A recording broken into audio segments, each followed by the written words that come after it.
Tokyo Paralympic में भारत का शानदार प्रदर्शन जारी। शूटिंग में SH1 कैटेगरी के 50 मीटर एयर पिस्टल में मनीष नरवाल ने गोल्ड और सिंहराज अधाना ने रजत पदक किया हासिल। केंद्रीय शिक्षा मंत्री धर्मेंद्र प्रधान ने केंद्रीय विश्वविद्यालयों में 6000 रिक्त पदों को भरने का दिया निर्देश। CBI ने JEE मेन परीक्षा में अनियमितता के आरोप में 7 लोगों को किया गिरफ्तार। राज्य सरकार ने पिछड़ों को 27% आरक्षण पर कमेटी बनाने का विधानसभा में दिलाया भरोसा। 6 सितंबर को सदन में पेश होगा चालू वित्तीय वर्ष का प्रथम अनुपूरक बजट। और राज्य के 17 जिलों में पिछले 24 घंटे के दौरान कोरोना के एक भी नए मामले नहीं आए सामने। सक्रिय मरीजों की संख्या घटकर हुई 143।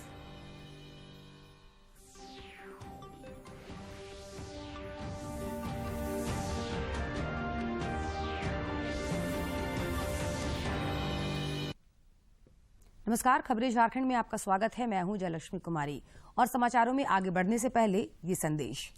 देश भर में 18 वर्ष से अधिक आयु के सभी लोगों के लिए सरकारी केंद्रों में निःशुल्क टीकाकरण अभियान चलाया जा रहा है। दूरदर्शन आप लोगों से अपील करता है कि कोविड रोधी टीका जरूर लगवाएं। कोरोना महामारी के प्रति कोई भी लापरवाही न बरतें। जब तक आवश्यक न हो घर से बाहर न निकलें और इन आसान उपायों का पालन करें। मास्क लगाएं, 2 गज की सुरक्षित दूरी बनाए रखें, बार बार हाथ धोएं और चेहरा साफ रखें। कोविड से संबंधित जानकारी और मार्गदर्शन के लिए राष्ट्रीय हेल्पलाइन काम कर रही है। इनके नंबर हैं 011-2397-8046 और 1075। इसके अलावा राज्य हेल्पलाइन नंबर 104 डायल कर समस्या का त्वरित समाधान लिया जा सकता है। और अब समाचार विस्तार से। टोक्यो पैरालंपिक में 11वें दिन भारत के लिए अच्छी शुरुआत रही। शूटिंग में SH1 कैटेगरी के 50 मीटर एयर पिस्टल में मनीष नरवाल ने गोल्ड और सिंहराज अधाना ने सिल्वर मेडल जीत लिया है। पर निशाना साधा। वहीं बैडमिंटन में 2 भारतीय खिलाड़ियों ने फाइनल में पहुंचकर भारत के लिए 2 और पदक पक्के कर दिए हैं। भारत ने आज निशानेबाजी की। P4 mixed 50 metre pistol SH1 category में स्वर्ण और रजत पदक दोनों जीते। पैरा शूटर मनीष नरवाल ने 218.2 अंक के साथ नया पैरालंपिक रिकॉर्ड बनाते हुए स्वर्ण पदक पर निशाना साधा। वहीं इस प्रतियोगिता में सिंहराज अधाना ने रजत पदक जीता। सिंहराज अधाना ने 216.7 अंक के साथ रजत पदक हासिल किया। सिंहराज अधाना ने का टोक्यो पैरालंपिक्स में यह दूसरा पदक।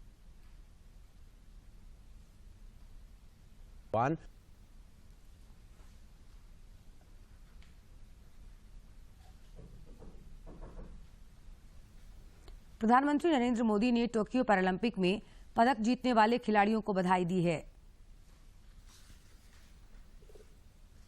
शानदार उपलब्धि। उनका स्वर्ण पदक जीतना भारतीय खेलों के लिए एक विशेष क्षण है। उन्हें बधाई, भविष्य के लिए शुभकामनाएं।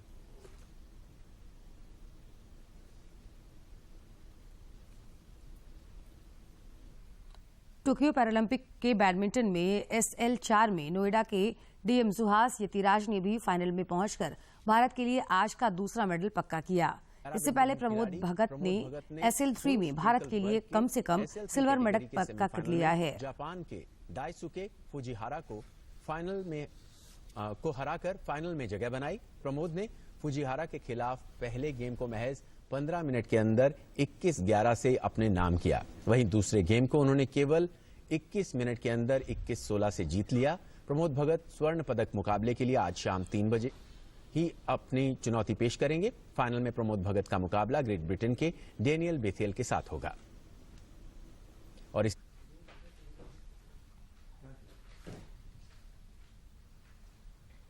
केंद्रीय शिक्षा मंत्री धर्मेंद्र प्रधान ने केंद्रीय विश्वविद्यालयों में 6000 रिक्त पदों को इस वर्ष अक्टूबर तक भरने के लिए मिशन मोड में कार्य करने को कहा है।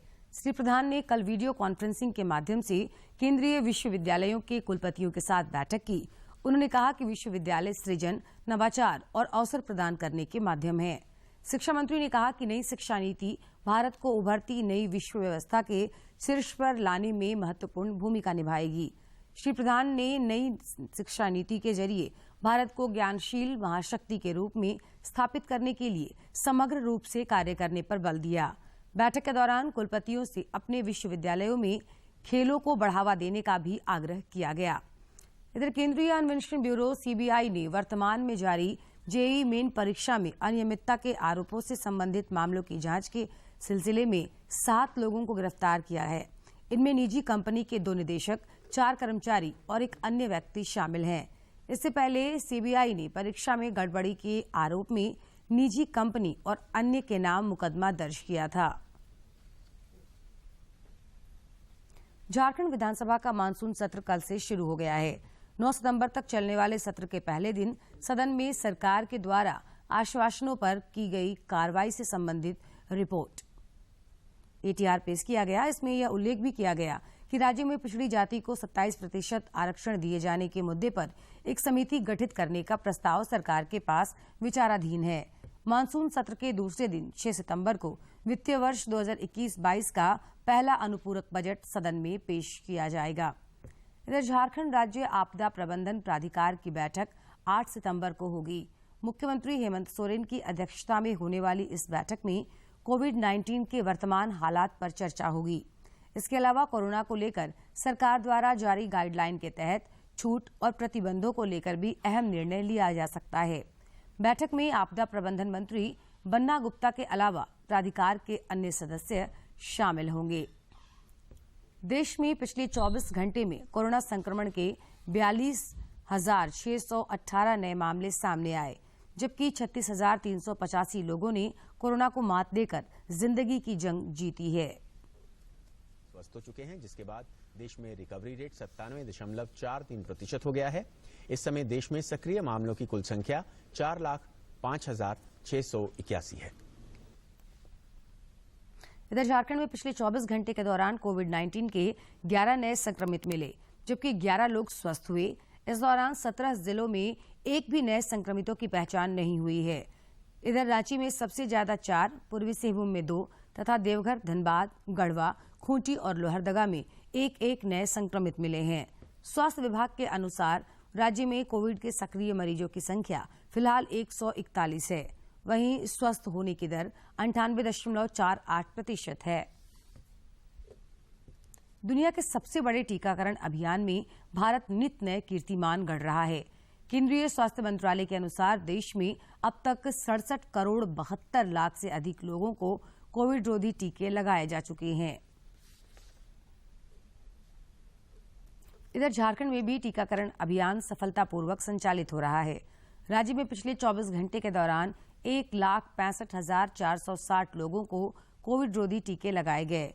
इनमें से 1,23,288 को पहला, जबकि 42,172 को दूसरा डोज दिया गया।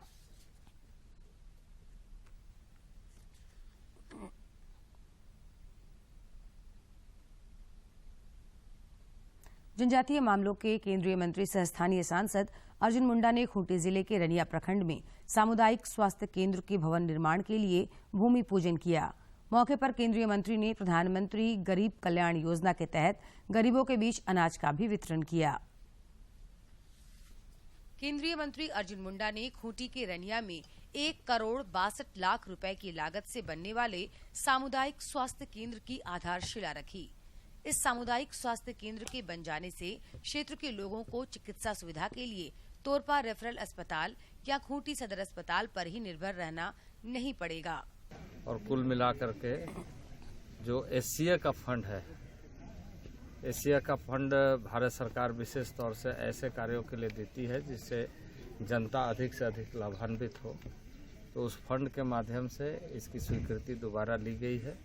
अब पूरा राशि उपलब्ध है और यह काम पूरा। केंद्रीय मंत्री अर्जुन मुंडा की मौजूदगी में प्रधानमंत्री गरीब कल्याण योजना के तहत गरीबों के बीच अनाज का भी वितरण किया गया। बन जाना चाहिए था, लेकिन आप सबको जानकारी है कि यहाँ पर भारी मात्रा में अनियमितता पाई गई थी, उसमें जांच हुआ था और इसी कारण यह बिल्डिंग अधूरा रहा।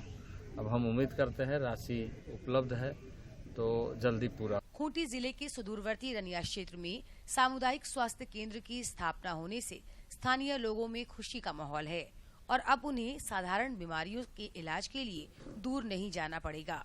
खूंटी से ज्योत्सना की रिपोर्ट। राजधानी रांची स्थित राजेंद्र आयुर्विज्ञान संस्थान रिम्स देश का 12वां केंद्र होगा, जहां किडनी प्रत्यारोपण की सुविधा उपलब्ध होगी। इसके लिए यहां स्टेट ऑर्गन ट्रांसप्लांट ऑर्गेनाइजेशन की स्थापना की गई है। रिम्स के निदेशक डॉक्टर कामेश्वर प्रसाद ने बताया कि किडनी ट्रांसप्लांट को लेकर सभी जरूरी प्रक्रियाएं पूरी की जा रही हैं। इसे लेकर एक टीम का गठन किया जाएगा और उसे प्रशिक्षण के लिए अच्छे संस्थान में भेजा जाएगा। उन्होंने बताया कि 8 सितंबर तक नेत्रदान पखवाड़ा मनाया जा रहा है। इस दौरान नेत्रदान करने वालों के परिजनों को रिम्स द्वारा सम्मानित किया जाएगा। वहीं नेत्रदान के लिए लोगों को जागरूक करने का भी काम किया जाएगा। समाचारों का सिलसिला जारी रहेगा, लेकिन इस विराम के बाद। कोरोना पूरा देश दुनिया में चलल है, इकर से बाचे के चाहिए। सरकार जे 2 टीका निकलाए है, वो टीका का नाम है कोवैक्सीन और कोविशील्ड। ये दोनों टीका तो लेके चाहिए, संगे संगे मास्क पहने के चाहिए और 2 गज कर दूरी बनाए के रहे के चाहिए और घर से बाहरे बेकाम कर वगैरह नहीं जाए के चाहिए। यही हमार रोनी से निवेदन है।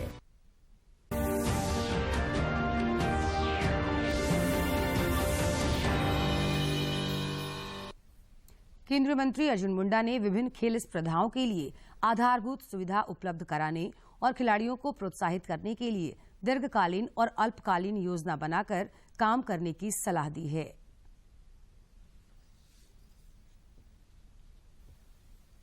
केंद्रीय मंत्री अर्जुन मुंडा ने खूंटी में खेल संघ के पदाधिकारियों के साथ बैठक कर सभी स्पोर्ट्स को शामिल कर जिले के लिए अलग से खेल विजन तैयार करने की जिम्मेवारी सौंपी। केंद्रीय मंत्री ने भविष्य का रोड मैप बनाकर 2024 और 2028 के ओलंपिक के लिए खिलाड़ियों को अभी से तैयार करने की आवश्यकता पर भी बल दिया।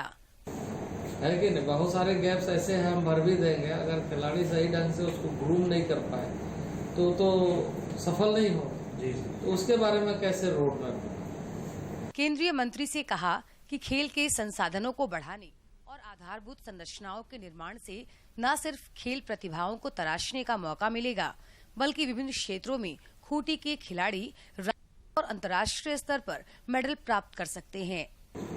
उससे हम सब एक साथ जुड़ करके कुछ चीजों को विजुलाइज कर सकते हैं कि भाई खूंटी प्राउड करता है इस चीज की, है ना। जैसे अभी बोल रहे हैं ना कि भाई खूंटी हॉकी के लिए प्राउड फील करता है, लेकिन उसका डॉक्यूमेंटेशन नहीं है। विभिन्न खेल स्पर्धाओं से अपनी मेहनत की बदौलत सुदूरवर्ती ग्रामीण क्षेत्र से खिलाड़ी उभरकर सामने आते हैं। ऐसे में प्रत्येक प्रखंड मुख्यालयों में खेल मैदान तथा अन्य आधारभूत सुविधा उपलब्ध कराए जाने की जरूरत है। खूंटी से ज्योत्सना की रिपोर्ट। लंदन के ओवल ग्राउंड में इंग्लैंड के साथ चौथे टेस्ट क्रिकेट मैच के तीसरे दिन भारत आज दूसरी पारी में बिना किसी नुकसान के 43 रन से आगे खेलेगा। कल का खेल समाप्त होने के समय रोहित शर्मा 20 और केएल राहुल 22 रन बनाकर क्रीज पर डटे थे।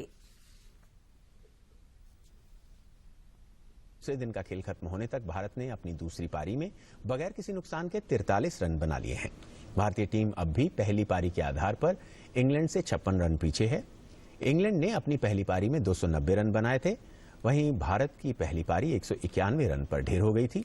दूसरे दिन का खेल खत्म होने पर रोहित शर्मा 56 गेंदों पर 2 चौकों की मदद से 20 और केएल राहुल 41 गेंदों पर 4 चौकों की बदौलत 22 रन बनाकर नाबाद हैं।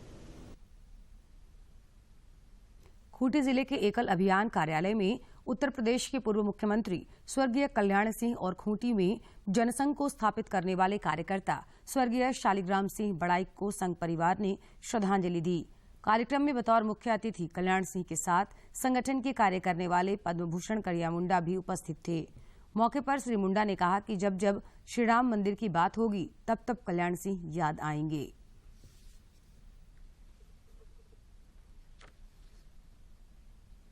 मंदिर बनने के लिए रास्ता खोजा,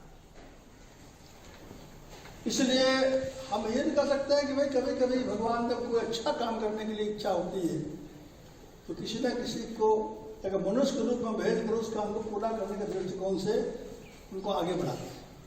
मैं समझता हूँ कभी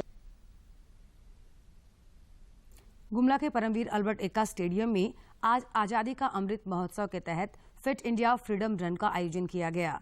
केंद्रीय खेल एवं युवा कार्य मंत्रालय और नेहरू युवा केंद्र गुमला के संयुक्त तत्वाधान में आयोजित इस फिट इंडिया फ्रीडम रन में 72 प्रतिभागियों ने हिस्सा लिया। जिले के उप विकास आयुक्त संजय बिहारी अम्बस ने फिट इंडिया फ्रीडम रन को हरी झंडी दिखाकर रवाना किया। इस दौरान उन्होंने कार्यक्रम के उद्देश्य पर प्रकाश डाला।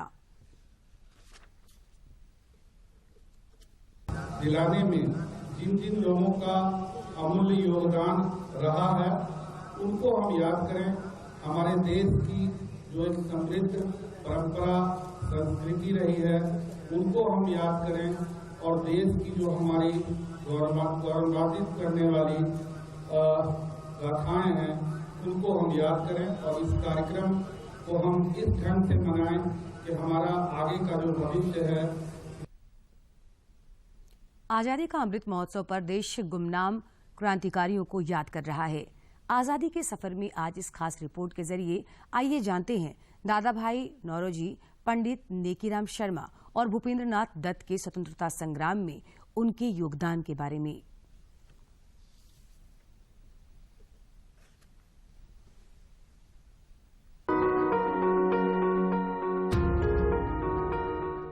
आज की कड़ी में हम बात करेंगे जाने माने राष्ट्रवादी और ब्रिटिश आर्थिक नीतियों के आलोचक दादा भाई नौरोजी की।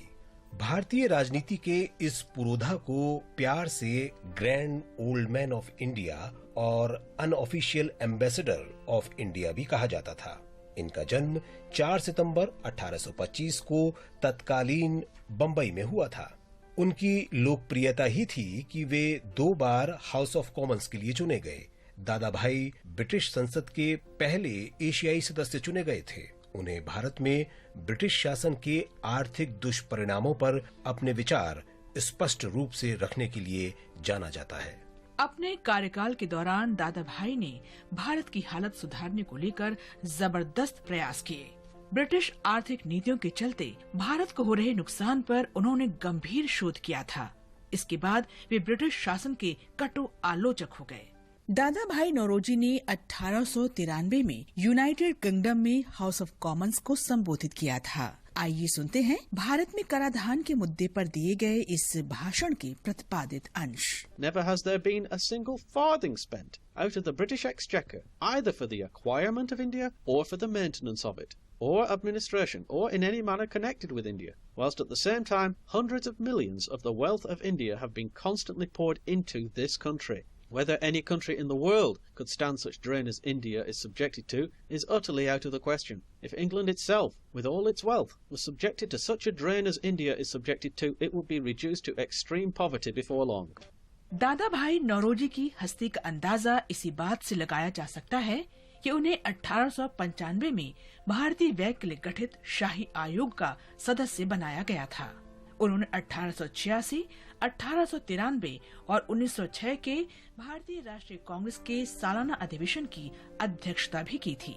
उन्हें स्वाधीनता आंदोलन के शुरुआती दौर के महत्वपूर्ण नेताओं में से एक माना जाता था। दादा भाई की ही प्रेरणा से बाल गंगाधर तिलक और गोपाल कृष्ण गोखले स्वाधीनता आंदोलन में शामिल हुए। गांधी जी पर भी उनका असर रहा।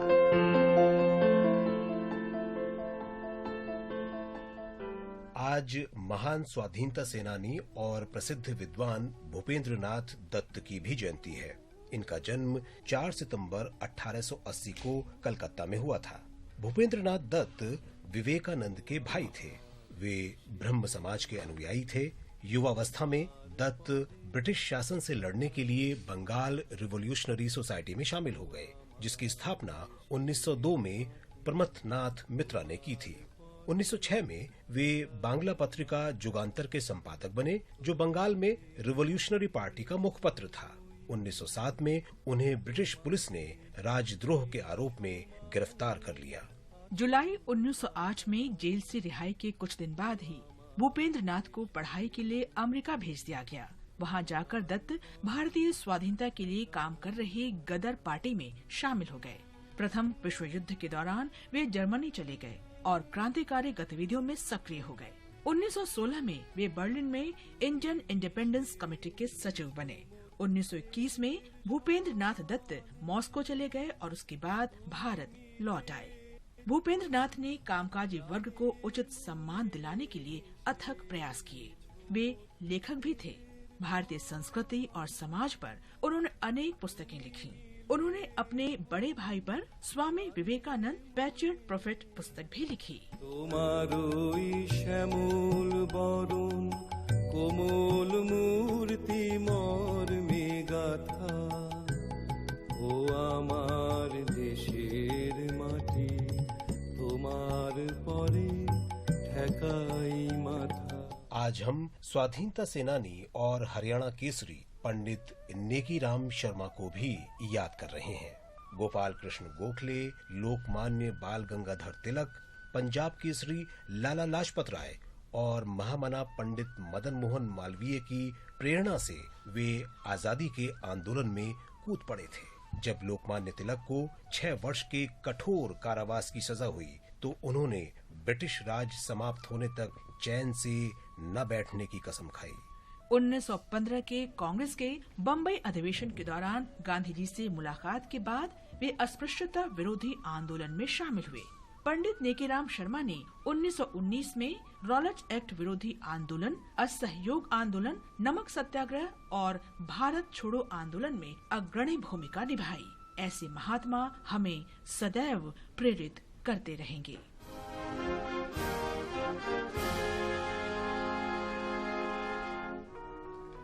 झारखंड की बेटियां विभिन्न क्षेत्रों में देश ही नहीं बल्कि दुनिया में अपना नाम रोशन कर रही हैं।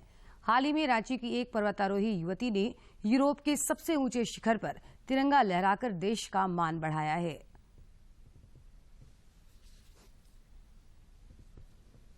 हौसले बुलंद हों तो पर्वत की ऊंचाइयों को छूना भी आसान हो जाता है। मूल रूप से रांची की रहने वाली डॉक्टर शिप्ती श्रद्धा सिंह ने पर्वतारोहियों के एक दल के साथ 17 अगस्त की सुबह में यूरोप के सर्वोच्च शिखर माउंट एल्ब्रूस पर तिरंगा लहराकर देश का नाम ऊंचा किया है। हमारा लक्ष्य था कि हम 14 अगस्त को निकल करके 15 अगस्त की सुबह को भारत के स्वतंत्रता दिवस के अवसर पर झंडा लहराए, लेकिन खराब मौसम के कारण काफी बर्फबारी हो रही थी। वाइट आउट हो चुका था, विजिबिलिटी जो 10 मीटर से भी कम हो चुकी थी। शिप्ती श्रद्धा सिंह के बारे में जानकर हैरानी तब और अधिक होती है जब पता चलता है कि वह पर्वतारोही होने के साथ साथ जानी मानी डॉक्टर भी हैं। बेंगलुरु और कोलकाता में पढ़ाई करने के बाद फिलहाल वे दिल्ली में एक निजी अस्पताल में कार्यरत हैं। क्रिटिकल केयर यूनिट में सेवा देकर कोरोना काल में उन्होंने कई जिंदगियों को बचाने का भी कार्य किया है। तो मेरा मानना है कि समय हर किसी को निकालना पड़ता है अपने लिए। हर एक को जिंदगी में अपने सपनों को छोड़ना नहीं चाहिए। जो भी सपने लिए हैं, सब जिसके भी जो रुचि है, उन्हें कभी भी जिंदगी में नहीं छोड़ना चाहिए, क्योंकि उसी से आगे बढ़ने का हमें एक उत्साह मिलता है, हमें एक मोटिवेशन मिलता है कि हम आगे जिंदगी में बढ़ते रहें। खास बात यह है कि शिप्ती की 2 बहनें भी पेशे से डॉक्टर हैं। बेटियों को उपलब्धियों के शिखर तक पहुंचाने में इनके माता पिता का भरपूर सहयोग रहा है। शिप्ती की मां बताती हैं कि जीवन की हर डगर पर वह बेटियों के साथ खड़ी रहती हैं। तो डॉक्टरी के क्षेत्र में आगे बढ़ने के लिए हम लोगों ने इनको जो जो पढ़ाई से संबंधित चीजें है, या तो पढ़ाई हो या तो MBBS में दाखिला, उन हर चीज में भरपूर मदद किया। इसमें इनके पिताजी का तो पूरा ही सपोर्ट था और एक बहुत बड़ा सपना था। शिप्ती श्रद्धा सिंह ने यह साबित कर दिया है कि लड़कियां किसी से कम नहीं हैं। दृढ़ इच्छा शक्ति हो तो वे एक साथ कई विधाओं में अपना नाम रोशन कर सकती हैं। रांची से कर्मवीर की रिपोर्ट। नेशनल ग्रीन ट्रिब्यूनल के नियमों के मुताबिक जुलाई, अगस्त और सितंबर महीने में नदी से बालू का खनन करना गैर कानूनी है, लेकिन चतरा जिले में अवैध बालू का कारोबार खूब फल फूल रहा है। पेश है ये खास रिपोर्ट।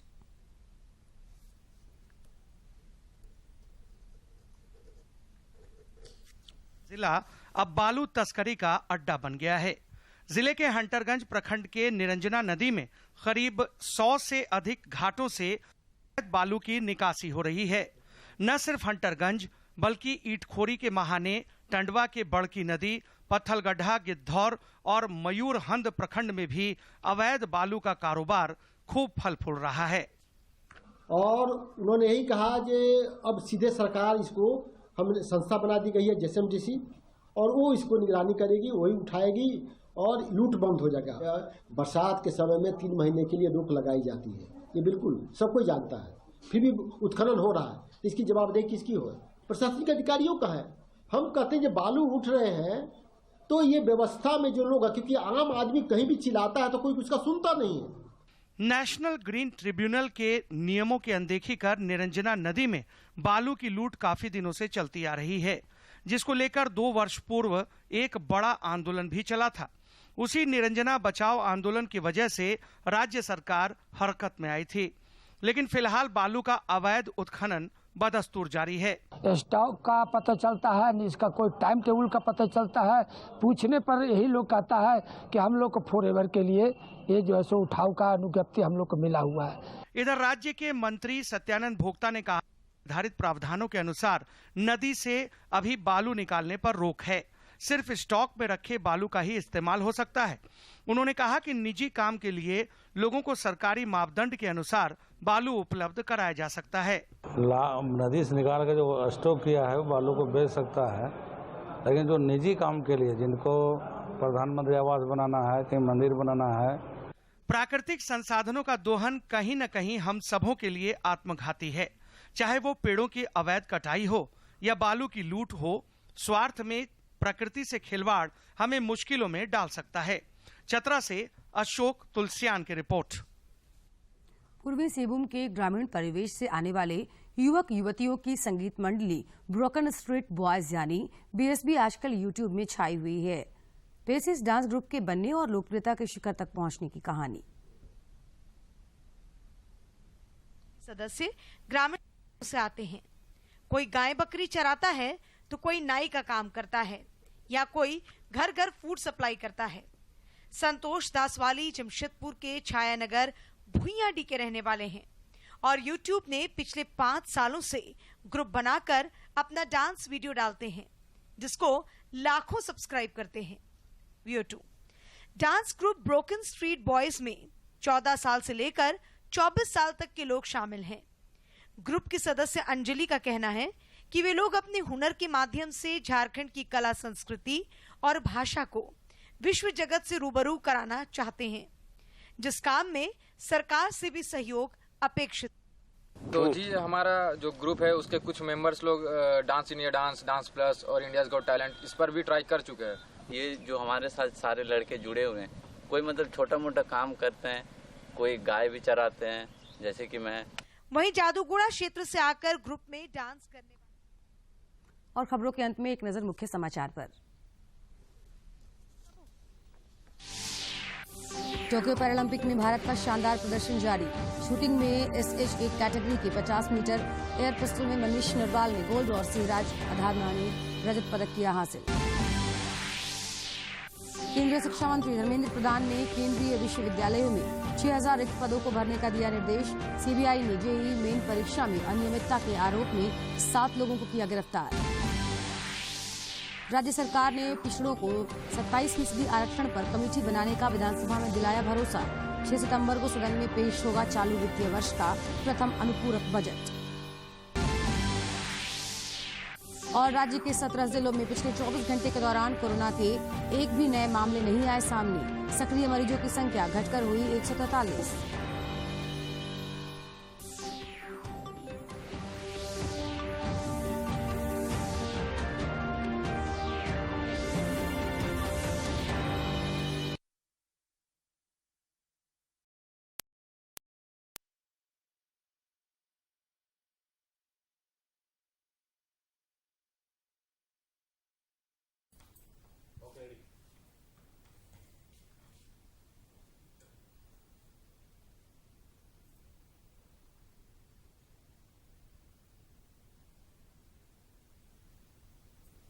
जोहार नई बुलंदी कार्यक्रम में आप तमाम दर्शकों का स्वागत है।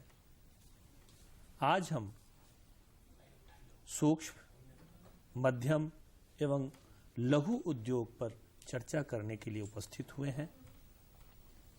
सरकार के द्वारा जितने प्रकार की योजनाएं खास करके इस क्षेत्र में चलती है, उन्हीं योजनाओं पर हम आज चर्चा करेंगे।